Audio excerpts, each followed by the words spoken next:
संसदीय एवं अध्यक्षात्मक शासन प्रणाली, parliamentary and presidential government system. संसदीय व अध्यक्षात्मक शासन प्रणाली के नामकरण का आधार व्यवस्थापिका व कार्यपालिका दोनों के आपसी संबंध के आधार पर है।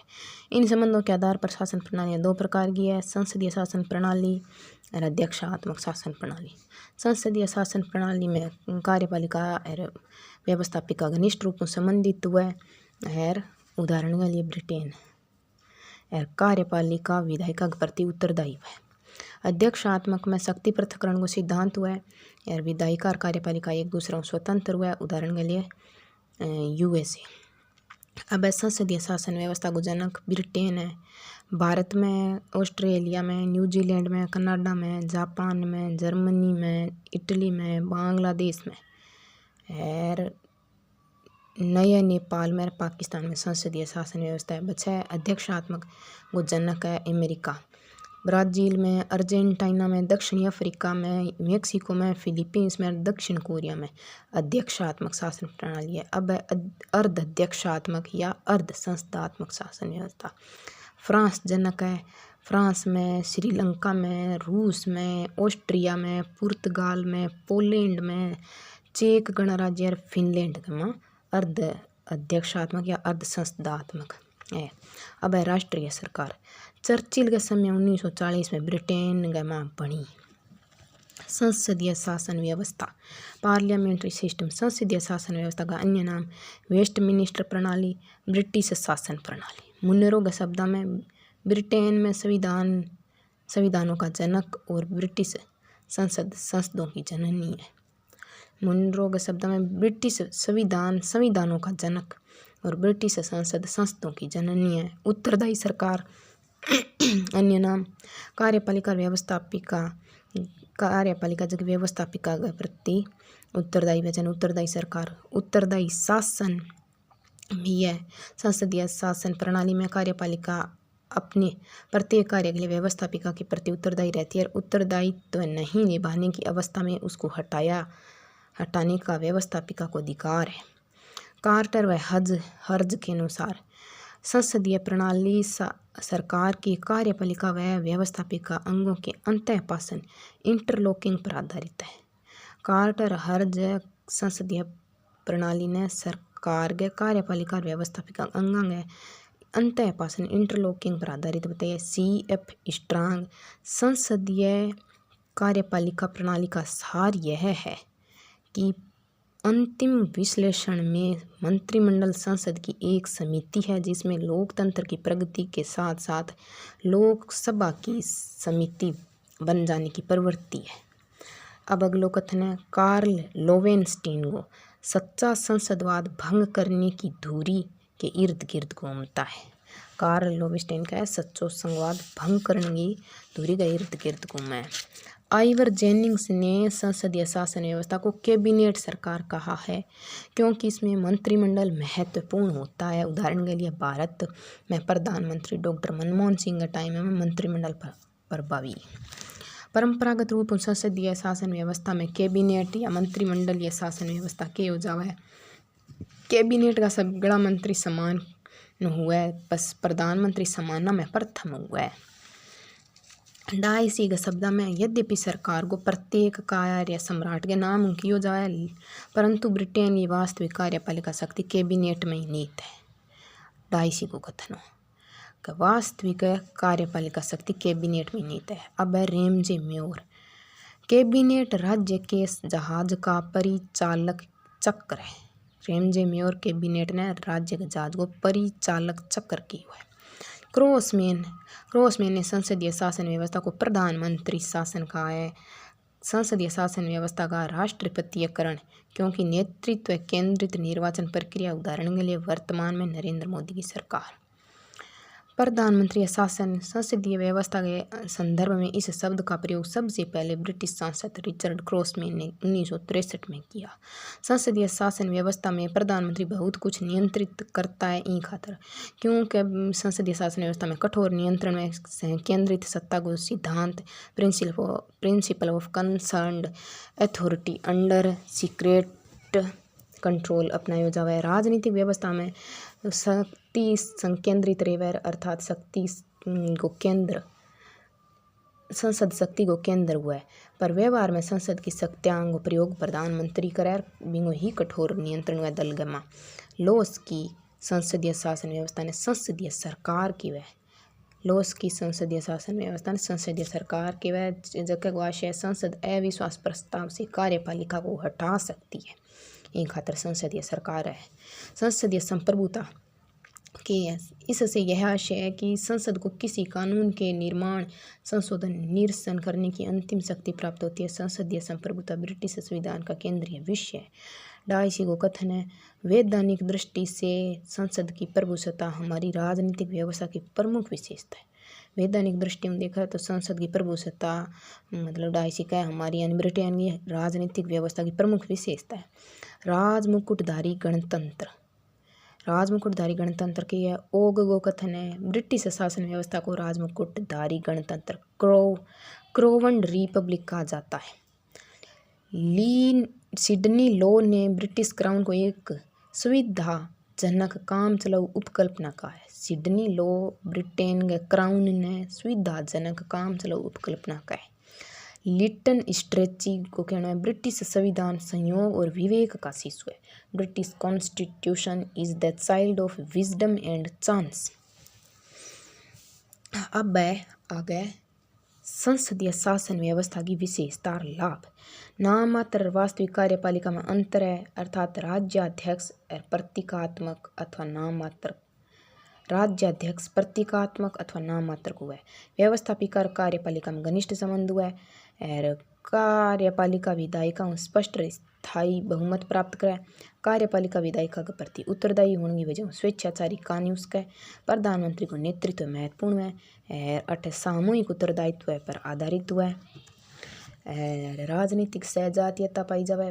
कार्यपालिका व्यवस्थापिका के लोकप्रिय सदन के विघटन को अधिकार हुआ है कार्यपालिका ने। अतः विधायिका को कार्यकाल अनिश्चित है। व्यक्तिगत जिम्मेदारी को भी महत्व हुआ है। गोपनीयता को ध्यान रखो जावे।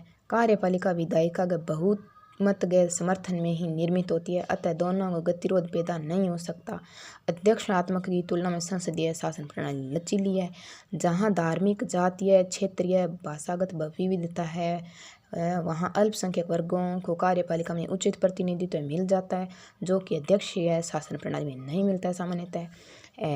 विपक्ष की आलोचना के कारण सरकार हमेशा चौकन्नी रहे है।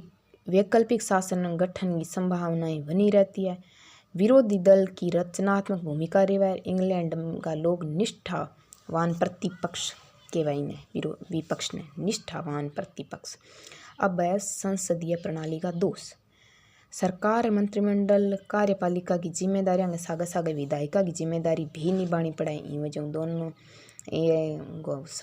सम्मिलन हुआ है ना, गड़बड़ हुआ है। सरकार पर हमेशा अस्थिरता को खतरो मंडरातो रहे, अर्थात कार्यपालिका के कार्यकाल भी अनिश्चित हुआ है। दीर्घकालिक योजना और कठोर निर्णय लागू करने के लिए साहस सरकार का नहीं करे। विशेषज्ञ मंत्रियों को अभाव है, क्योंकि मंत्री योग्यता के आधार पर को नहीं बल्कि दलीय स्थिति लोकप्रियता के आधार पर बनाई जाए। संसदीय व्यवस्था में खातिर 4 दोष। अब संसदीय सरकार की सफलता के लिए आवश्यक तत्व या शर्तें। संसदीय सरकार की सफलता के लिए जरूरी तत्व की है, शर्तां की है। बट है द्विदलीय पद्धति, प्रतियोगी दल व्यवस्था होनी चाहिए, सुदृढ़ प्रतिपक्ष होना चाहिए, निष्पक्ष स्पीकर की निष्पक्षता होनी चाहिए, संसदीय सर्वोच्चता को विचार होना चाहिए, समय पर चुनाव, नियतकालिक चुनाव होना चाहिए, राज्य के अध्यक्ष की ध्वज मात्रता हुआ है, राज्य के अध्यक्ष की ध्वज मात्रता हुआ है, राज्य के अध्यक्ष की तटस्थता भी होनी जरूरी है। अब है अगली चीज़, संसदीय संरचना व दल व्यवस्थाएं, parliamentary structure and party systems. वैकल्पिक बहुमत दल व्यवस्था में संसदीय संरचना। वैकल्पिक बहुमत दल व्यवस्था में प्रधानमंत्री मंत्रिमंडल व्यवस्थापिका के बहुमत ने पूर्ण रूप में नियंत्रित करने की अवस्था में हुआ है। वैकल्पिक बहुमत दल ये व्यवस्था में संसदीय संरचना हुआ नहीं, बट है वैकल्पिक बहुमत दल व्यवस्था में प्रधानमंत्री मंत्रिमंडल व्यवस्थापिका के बहुमत ने पूर्ण रूप नियंत्रित करने की अवस्था में हुआ है। खंड में दल व्यवस्था में संसदीय संरचना फ्रेगमेंटेड पार्टी सिस्टम के वहाँ खंड में दल व्यवस्था यानी बहुदलीय व्यवस्था में संसदीय संरचना विशेष प्रकार की हुआ है, जखम प्रधानमंत्री मंत्रिमंडल ना तो व्यवस्थापिका में बहुमत ने नियंत्रक हो सके और ना ही मतदाता की संपर्कता को ठोस साधन रख सके। अब अगली विशेषता अभिभूत मूलक दल व्यवस्था में संसदीय संरचना। अभिभूत मूलक दल व्यवस्था में संसदीय संरचना हुआ है बट की वह समोदर पार्टी सिस्टम इनमें अभिभूत या गला गोंटी दलीय व्यवस्था एक दलीय प्रभुत्व व्यवस्था में सत्तारूढ़ दल इतो ज़्यादा बहुमत रखे कि प्रधानमंत्री मंत्रिमंडल सब प्रकार के बंधनों मुक्त रहे। अगली व्यवस्था है आदेशक दल व्यवस्था में संसदीय संरचना एन ऑर्डर पार्टी सिस्टम। आदेशक दल व्यवस्था में विपक्ष दल को निवय सत्ता को एकाधिकार एक दल में नीत हुए इन कारण शक्ति को केंद्र दल को नेता हुआ वहीं सब शक्तियों का स्रोत रहता है। पहली है संसदीय संरचना व दलीय व्यवस्था का 4 टाइप है। वैकल्पिक बहुमत दल व्यवस्था में संसदीय संरचना, खंड में दल व्यवस्था में संसदीय संरचना, अभिभूत दल व्यवस्था में संसदीय संरचना और आदेशक दल व्यवस्था में संसदीय संरचना। अब है अध्यक्षात्मक शासन प्रणाली प्रेसिडेंटल गवर्नमेंट सिस्टम। अध्यक्षात्मक शासन व्यवस्था मुख्यतः राष्ट्रपति की शासन प्रणाली है। इन दूसरों नाम अध्यक्षात्मक शासन प्रणाली संसदीय प्रणाली के विपरीत हुआ है क्योंकि संसदीय शासन प्रणाली में शक्ति संलयन पावर फ्यूजन पर आधारित है जबकि अध्यक्षात्मक है जबकि शक्ति पृथक्करण पावर सेपरेशन पर आधारित है। संसदीय सरकार को प्रमुख विकल्प अध्यक्षात्मक सरकार है। अध्यक्षात्मक प्रणाली मोंटेस्क्यू के जुड़े शक्ति पृथक्करण सिद्धांत पर आधारित है। अध्यक्ष या राष्ट्रपति है प्रेसिडेंशियल गवर्नमेंट प्रमुख कार्यकारी राष्ट्रपति व राज्य को वास्तविक अध्यक्ष भी राष्ट्रपति वह लोगों द्वारा प्रत्यक्ष या अप्रत्यक्ष रूप से निश्चित अवधि के लिए चुना जाता है तथा विधायिका के प्रति उत्तरदायी कौन हुआ किंतु महाभियोग की प्रक्रिया द्वारा भी हटाया जा सके। अमेरिकन राष्ट्रपति निक्सन को कथन है निष्क्रिय राष्ट्रपति के दिन तो सरलतर अतीत से संबंधित थे, अब तो उसे राष्ट्र के मूल्यों का स्वरूपीकरण आर्टिकुलेशन गंतव्यों की व्याख्या राष्ट्र की इच्छा को विधि पूर्वक ले चलना होता है। शक्ति पृथक्करण मोंटेस्क्यू फ्रांस को इनकी किताब है स्पिरिट ऑफ द लॉज 1748 में लिखी। इस पुस्तक में मोंटेस्क्यू ने सर्वप्रथम शक्ति पृथक्करण सिद्धांत दिया जिसे अमेरिका में 1787 के माह बनाए गए व 1789 में लागू किए गए संविधान में अपनाया गया। अतः अमेरिकी संविधान को बौद्धिक पिता मोंटेस्क्यू है। मोंटेस्क्यू के बारे में सामान्य जानकारी फ्रांसीसी राजनीतिक दार्शनिक हरकुलिन वर्ग संबंधित है। जॉन लोक को शिष्य है। इनकी किताब है द स्पिरिट ऑफ लॉज में राजनीतिक और कानूनी मुद्दों को वृहत और तुलनात्मक विश्लेषण करियो है। संसदीय उदारवाद को समर्थन करियो है। जॉन लोक के लेखन पर आधारित है। यह कुछ हद तक अंग्रेजी राजनीतिक अनुभव का गलत अर्थ था। मोंटेस्क्यू ने सरकार की शक्तियों को पृथक करने के लिए शक्ति पृथक्करण पावर सेपरेशन को सिद्धांत अपना आगे अत्याचार को विरोध करने की आवश्यकता पर जोर दिया ताकि व्यक्तिगत अधिकारों की रक्षा की जा सके। अब मोंटेस्क्यू ने शक्ति पृथक्करण का सिद्धांत ब्रिटेन की शासन व्यवस्था में देखा जो कि सही नहीं है क्योंकि वहाँ तो शक्ति संयुक्तिकरण है मतलब पावर फ्यूजन है, शक्ति संयुक्तिकरण है, शक्ति पृथक्करण यूएसए में। मोंटेस्क्यू को कथन अगर शक्तियों का पृथक्करण होता है तो व्यक्ति की स्वतंत्रता सुरक्षित रहती है। अगर शक्तियों का पृथक्करण होता है तो व्यक्ति की स्वतंत्रता सुरक्षित रहती है। अतः शक्ति पृथक्करण को व्यक्ति की स्वतंत्रता का सिद्धांत भी कहा जाता है। मेडिसिन को कहना है अगर शक्तियों का संकेंद्रण होता है चाहे एक कुछ या बहुत के हाथों में, चाहे वे लोग पैतृक हों, निर्वाचित हों या मनोनीत, यह अत्याचार तंत्र का दूसरा नाम है। मेडिसिन के यो है। भारत में संसदीय प्रणाली के स्थान पर अध्यक्षात्मक प्रणाली उपयुक्त रहे सी इन संदर्भ में विश्लेषण के लिए सरदार स्वर्ण सिंह समिति को गठन करो। 29 मई 1976 की इंगी रिपोर्ट आई जकिम क्यों अखिल भारतीय कांग्रेस समिति के समक्ष प्रस्तुत करी जकिम क्यों भारत में संसदीय व्यवस्था ही बनाए रखनी बढ़िया है।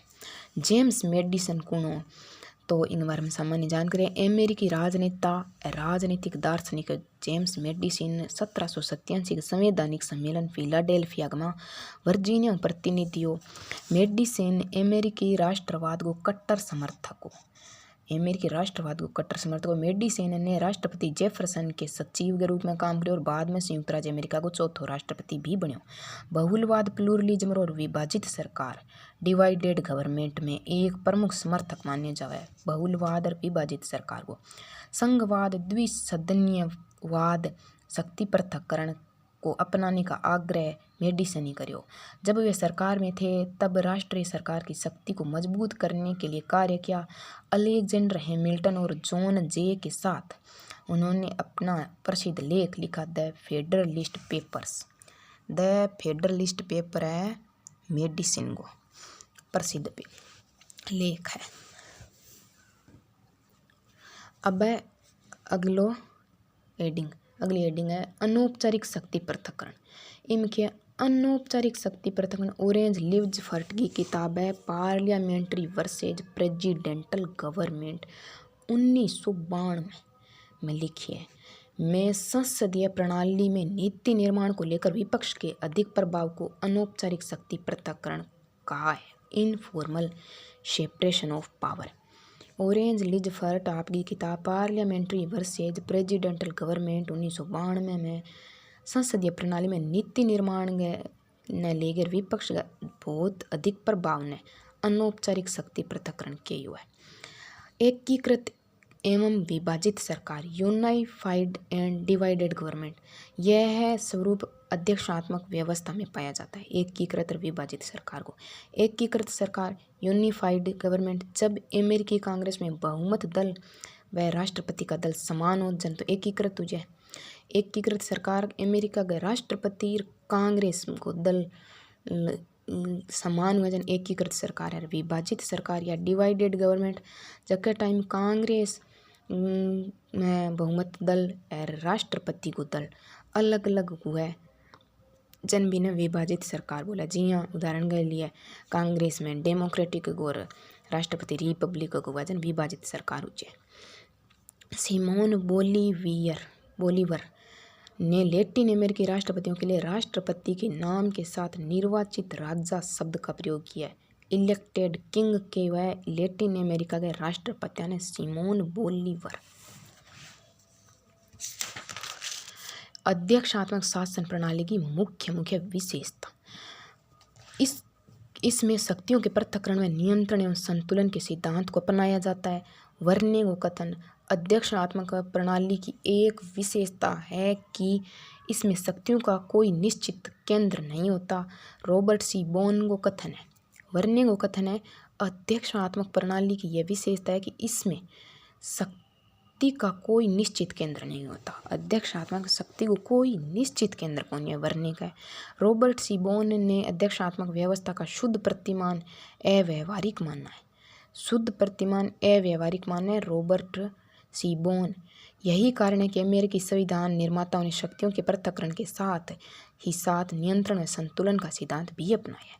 रॉबर्ट सी बोन को कथन है अध्यक्षात्मक व्यवस्था के बारे में यह कहना अधिक सही है कि यह शक्तियों के पृथक्करण के बजाय शक्ति या सत्ता की साझेदारी या सत्ता की परस्पर मिश्रितता की अवधारणा पर आधारित है। रॉबर्ट सी बोन का अध्यक्षात्मक व्यवस्था के बारे में यह कहना अधिक सही है कि यह शक्तियों के पृथक्करण की बजाय शक्ति या सत्ता की साझेदारी या सत्ता के परस्पर मिश्रितता की अवधारणा पर अधिक आधारित है।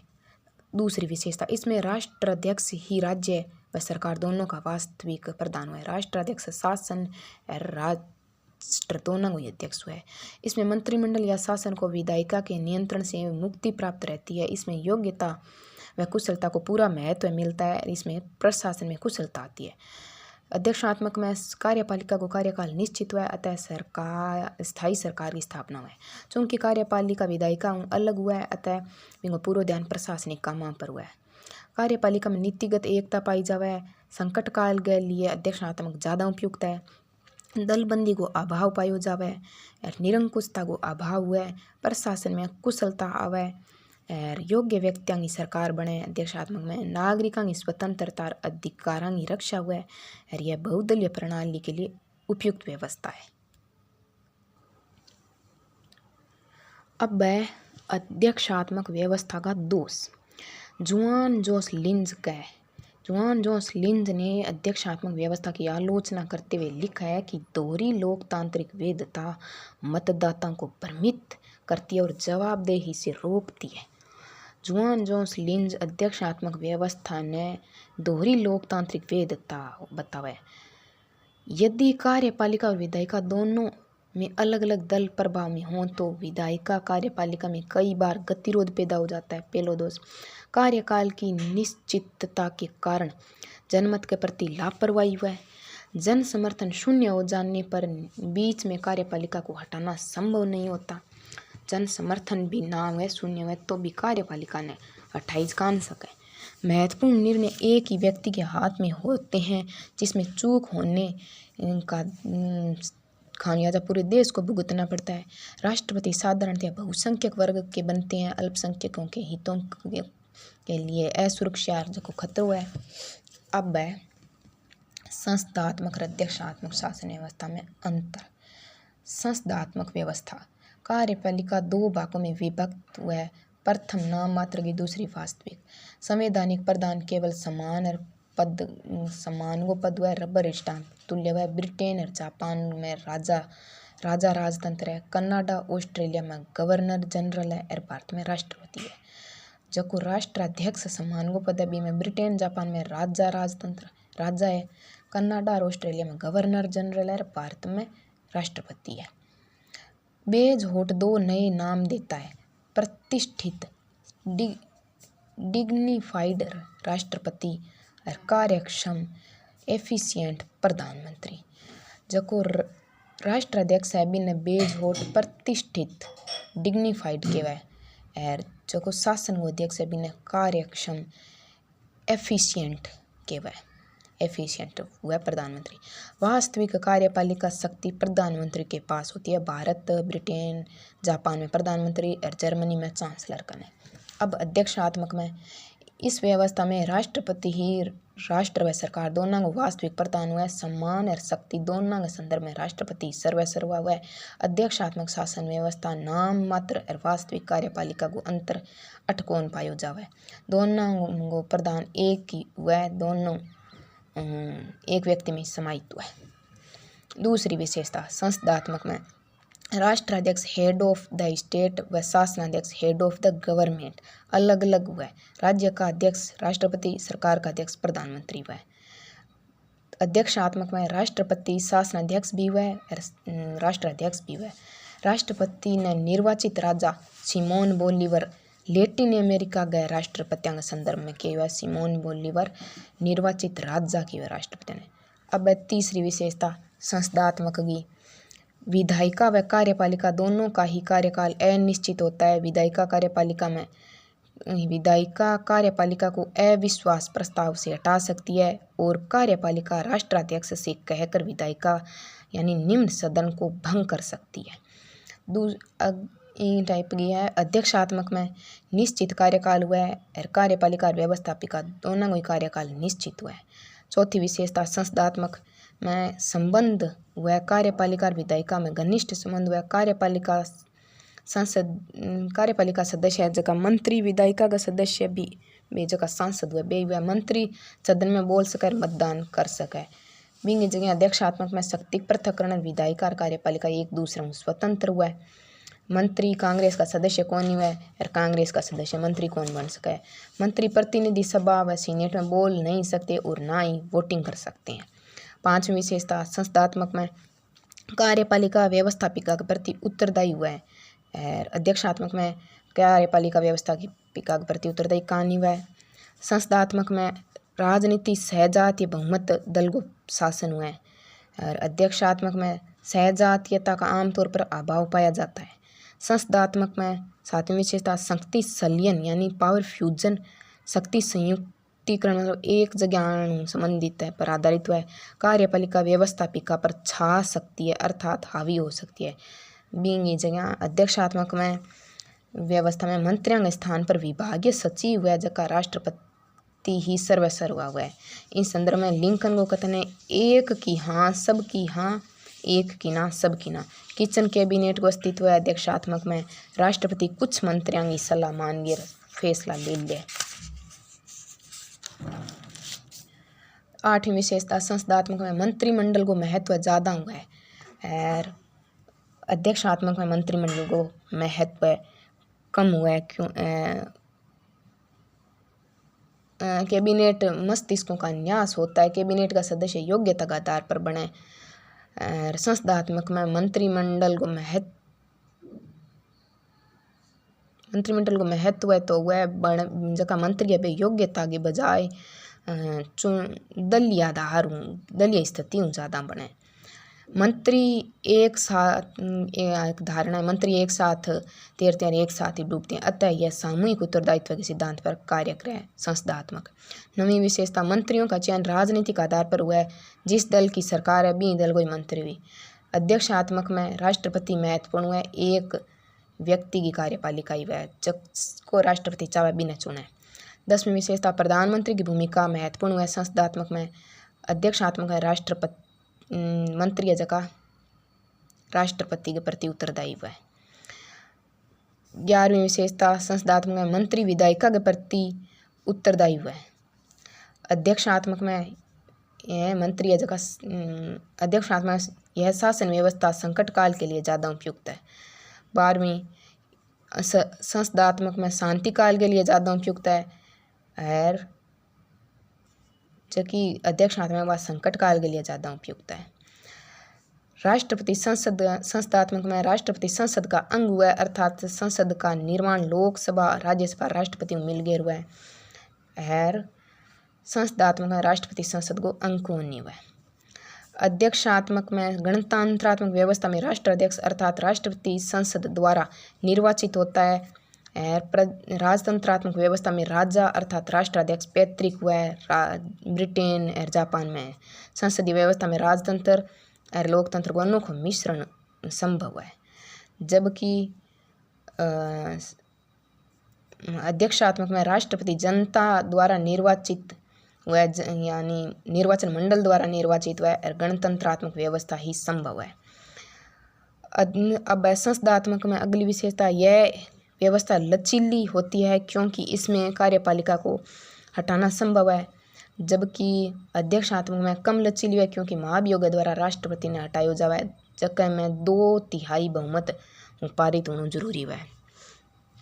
संसदात्मक में कठोर दलीय नियंत्रण व सांसद यानी MP दलीय राजनीति बंद है अतः विधेयकों पर स्वतंत्र मतदान कौन कर सके क्योंकि दल में व्हीप जारी कर सके जो विरुद्ध सांसद हुआ जगह के खिलाफ।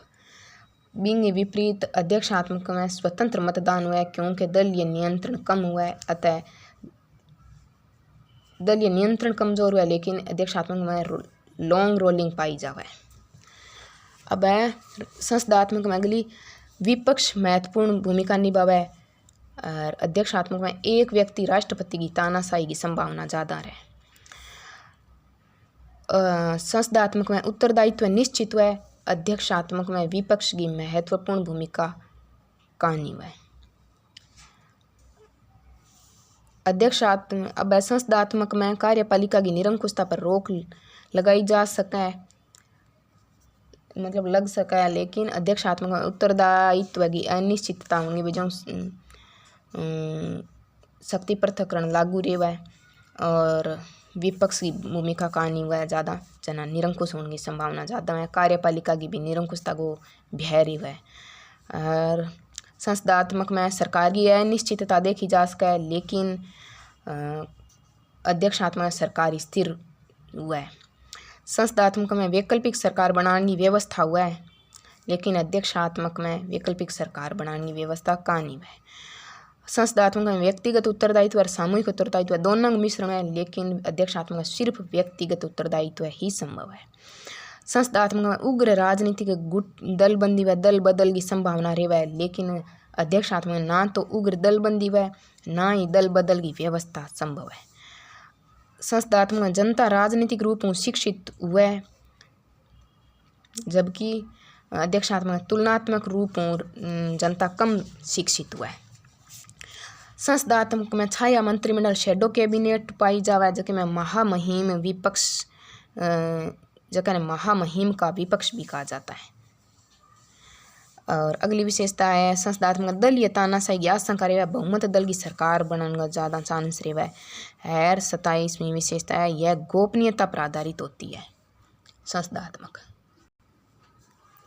अर्ध अध्यक्षात्मक या अर्ध संसदीय शासन व्यवस्था सेमी प्रेसिडेंटल अर्ध संसदात्मक या अर्ध अध्यक्षात्मक, इनका दोनों ही नाम है।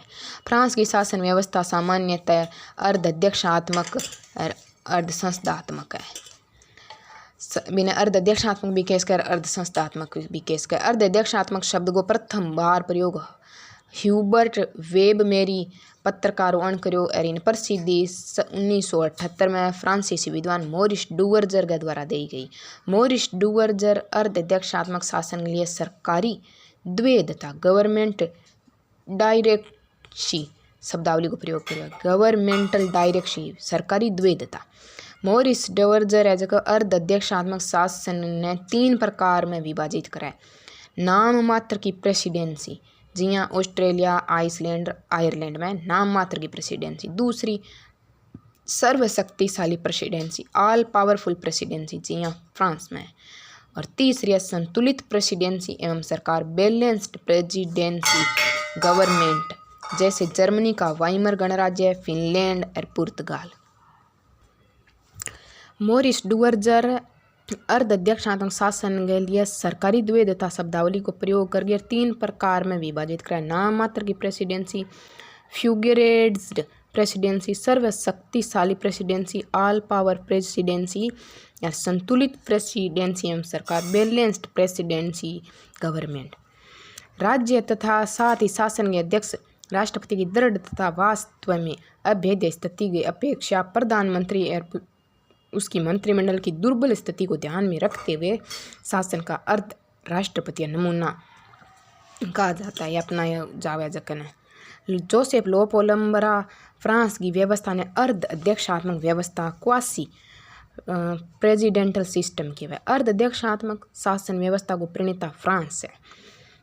1958 में 5वें गणतंत्र में इन व्यवस्था ने अपनाई। 5वें गणतंत्र ने विभिन्न नामों भी के पुकारे जावा है।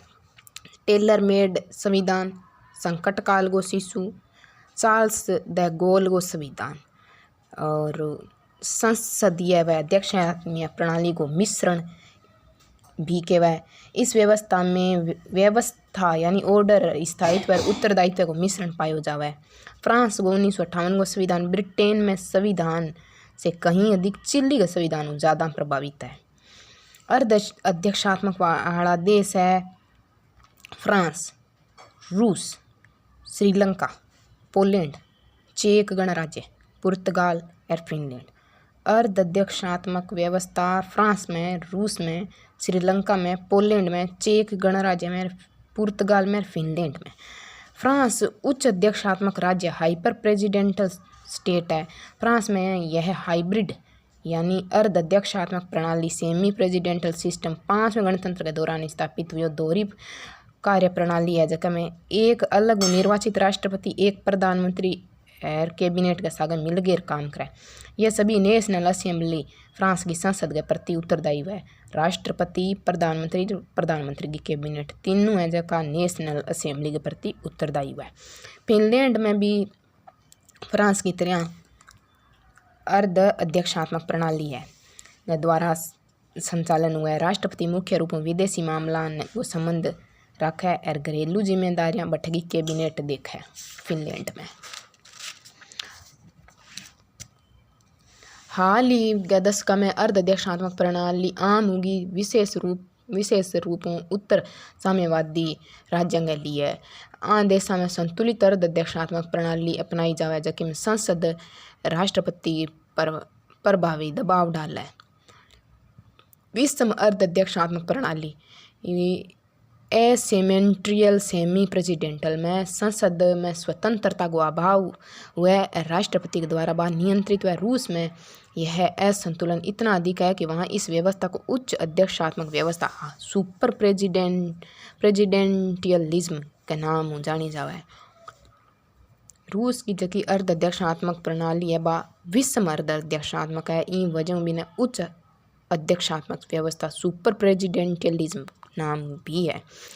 उच्च अध्यक्षात्मक व्यवस्था सुपर प्रेसिडेंटियलिज्म सिस्टम इनके हुआ यह एक ऐसी राजनीतिक व्यवस्था होती है जिसमें राष्ट्रपति अत्यधिक शक्तियों का प्रयोग करता हुआ सर्वा बन जाता है, जबकि संसद केवल रबर स्टाम्प की तरह काम करे। अर्ध अध्यक्षात्मक प्रणालियाँ अप्रभावी बोझिल हो सकती हैं क्योंकि यह विधायिका कार्यपालिका के मध्य संघर्ष ने बढ़ावा है। उदाहरण के लिए अमेरिकी अध्यक्षात्मक प्रणाली राष्ट्रपति के प्रस्ताव देने और कांग्रेस ने निपटने की अनुमति दे एवं संस्थागत गतिरोध या सरकारी गतिरोध की स्थिति पैदा हो जाए। इसकी संभावना तब बढ़ जाती है जब व्हाइट हाउस और कैपिटल हिल दोनों प्रतिद्वंदी दलों द्वारा नियंत्रित हो, जिसे विभाजित सरकार कहा जाता है। इस प्रकार की व्यवस्था अर्ध अध्यक्षात्मक प्रणाली में सहवास कोहिबिटेशन के रूप में होती है, जब राष्ट्रपति को मजबूरन अपने प्रतिद्वंदी दल के प्रधानमंत्री और विधायिका के साथ काम करना पड़ता है। चौथा प्रकार है अर्ध अध्यक्षात्मक व्यवस्था में अध्यक्षात्मक व्यवस्था वाला गुण। अर्ध अध्यक्षात्मक कोई प्रकार है अर्ध अध्यक्षात्मक व जबकि अध्यक्षात्मक वाला गुण ज़्यादा हुआ है। चौथे गणतंत्र काल में फ्रांस में संसदीय प्रणाली व अनुभव अत्यंत कटु रहे। 12 वर्षों के अत्यल्प काल में 24 मंत्रिमंडल गठित करी गई। बहुदलीय व्यवस्था के कारण कार्यकाल की अनिश्चितता संसदीय प्रणालियों में सर्वत्र पाई जाती है, पर फ्रांस में यह अस्थायित्व सभी सीमाओं को पार कर गया। अतः 1958 में 5 में गणतंत्र के संविधान के द्वारा दो विरोधी सिद्धांत स्थायित्व और उत्तरदायित्व ने मिलान को प्रयत्न किए हुए। 5वें गणतंत्र में स्थायित्व और उत्तरदायित्व को सिद्धांत मिलाए हुए है। स्थायी उत्तरदायित्व की व्यवस्था करने के लिए यह संविधान गणतंत्रीय संस्थात्मक शासन व्यवस्था स्थापित करता है। उत्तरदायित्व खातिर गणतंत्रीय संस्थात्मक व्यवस्था और कार्यपालिका के स्थायित्व के लिए अध्यक्षात्मक शासन व्यवस्था को संस्थात्मक शासन पर प्रतिरोध करता है। इससे यह न तो अमेरिका की तरह अध्यक्षात्मक है और न ही ब्रिटेन की तरह संस्थात्मक, वरन दोनों को मेल बन गए नयो प्रतिमान बन गयो, जगह ने फ्रांस का लेखक प्रेसिडेंटियलिस्ट व्यवस्था के गिर पुकारा है। फ्रांस में सामान्यतः अर्ध अध्यक्षात्मक में बैठेगा लोग प्रेसिडेंटियलिस्ट के वह। फ्रांस की इस व्यवस्था में राष्ट्रपति की स्थिति प्रमुख हुआ है।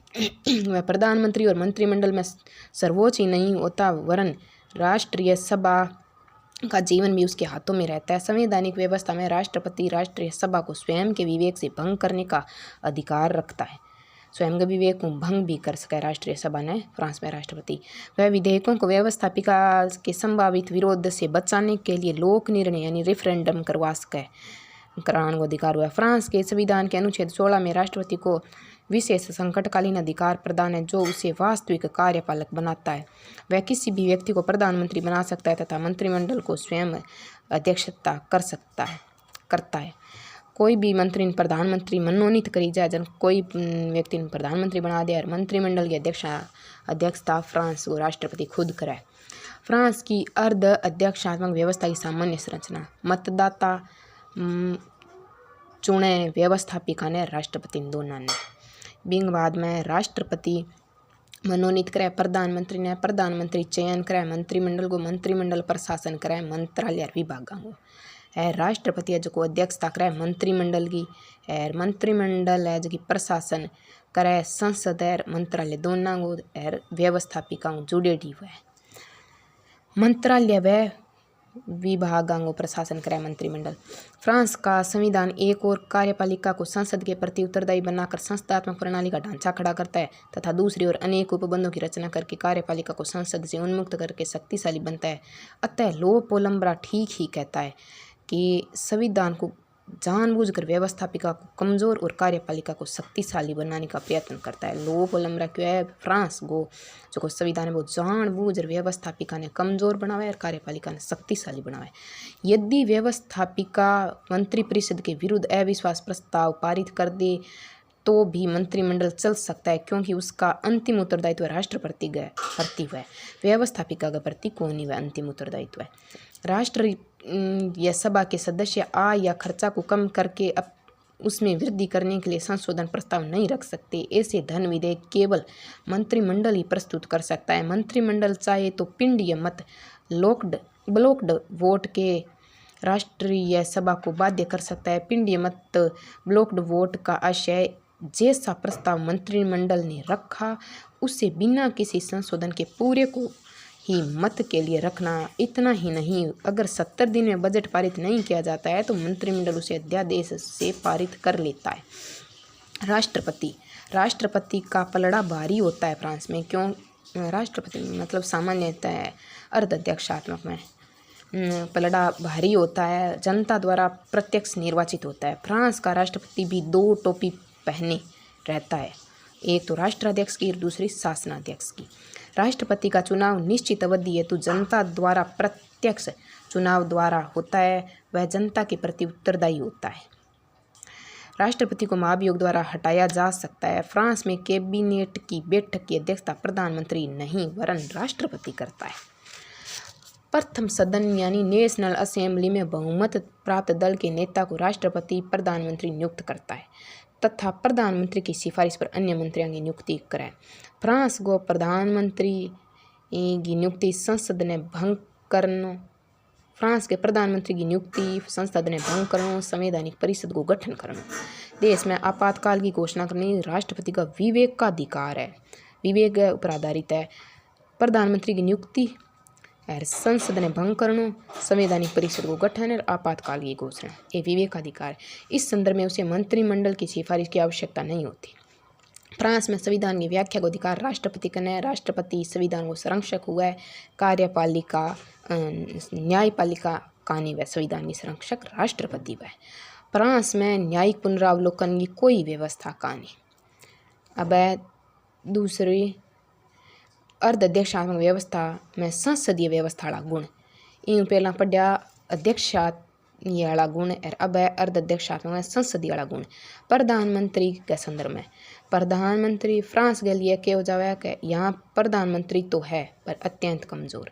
प्रधानमंत्री ने राष्ट्रपति व नेशनल असेंबली दोनों ही पदच्युत कर सका है। राष्ट्रपति विवेकाधिकार से तथा नेशनल असेंबली अविश्वास प्रस्ताव पदच्युत कर सका है प्रधानमंत्री ने। प्रधानमंत्री व मंत्रिमंडल संसद के प्रति उत्तरदायी होते हैं। कैबिनेट का निर्माण प्रधानमंत्री द्वारा किया जाता है।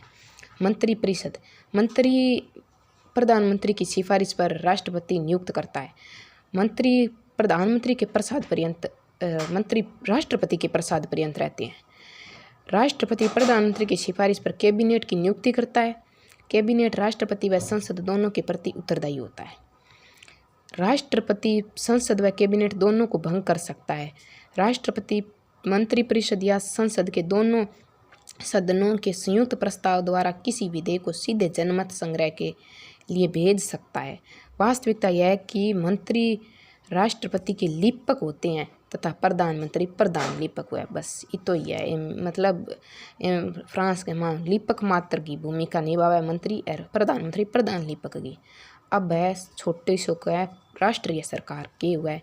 उदाहरण के लिए ब्रिटेन में विंस्टन चर्चिल के द्वारा 1940 में सरकार को गठन योजक का टाइम संसदीय शासन का दोष के कारण संकट काल में अनुपयुक्त हो संसदीय शासन के दोष ने दूर करने के लिए राष्ट्रीय सरकार को गठन करो। चर्चिल ने द्वितीय विश्व युद्ध में त्वरित निर्णय हेतु मंत्रिमंडल का आकार छोटा किया। पहलो दूसरी विशेषता सर्वदलीय सरकार बनाई, जगह में लिबरल और बाकी और पार्टियां भी मंत्रिमंडल ने जगह दी। राष्ट्रीय संकट के समय राष्ट्रीय सरकार को गठन करो जानो करी जाए और संकट काल हटताई पाछी दलगत सरकार शुरू अपना ले। राष्ट्रीय सरकार को तात्पर्य गठबंधन की सरकार को नहीं। ये तो यह ठीक है।